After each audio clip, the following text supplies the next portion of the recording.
Been more of a gloomy look the past couple of days. Even today, we saw a few very light showers. We saw pockets of drizzle, and really that isn't going to change. We've really just been seeing this more gloomy look. And even as we get that look outside, still noticing those low-lying clouds, still noticing a few spots here and there where there's a little bit damp. Now, the good news is most of us will stay dry overnight tonight and much of the day tomorrow. We're just not going to be quite as warm as we were today. We start off the morning in the mid-40s, but look at what happened this afternoon. We saw temperatures getting almost 30 degrees above average in the mid-60s. Again, we'll cool down just a few degrees, but we'll be right back to the 60s for the day on Sunday.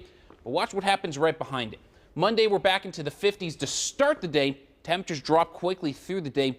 Honestly, most of the day is actually going to be in the 20s and 30s, and then we're stuck in the 20s Tuesday, even into the 30s by the time we get to Wednesday. Unfortunately, it's going to be more likely of a pattern that we're going to see as we end December and start January. So January 1st through the 5th, we're going to see below normal temperatures across spots into the northern U.S., into the northeast. Now, I wouldn't be surprised to see the span of where we could see the coldest temperatures actually get pulled a little bit further south and kick back the above normal temperatures. So still likely going to see the return of cold, just going to be a matter of how cold does it get compared to how warm it's been recently.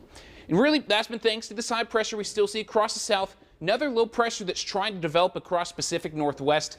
And as we finish out the week and head into the weekend, high pressure pretty much locked in place. That's going to allow those temperatures to warm up. That's going to allow that moisture to pump in out ahead of the cold front.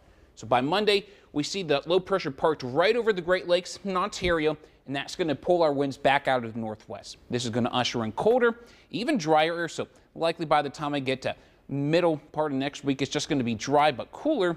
And notice as we head through Wednesday, Thursday, that low pressure across the Hudson Bay in Quebec, and the winds continuing to be out of the northwest. So likely will be a more calmer pattern. It's just going to continue to be gloomy through the day tomorrow. Honestly, I can't 100% rule out a pocket of drizzle, but as we look at Futurecast, really it's more so just going to be clouds until late in the day. So by 9 p.m., still seeing a few of those showers off to the west, but during the overnight hours, we see a few of these isolated light showers try to build in, but by Sunday 6 a.m., we're starting to pick up a little bit more of these isolated scattered rain showers pretty much along and north of I-70. So spots like Columbus, Bloomington, Bedford could miss out from these showers in the morning. But through the afternoon, we see that coverage start to build, especially once we get past dinner time. So by 5 p.m., no steady showers along and north. But as we head towards 9 p.m., we'll have to watch as the cold front passes through for a few storms, even that potential for a few rumbles of thunder. Some gusty winds and small hail possible with that as well. But currently 49 here in Indy, as well as 43 up into Kokomo.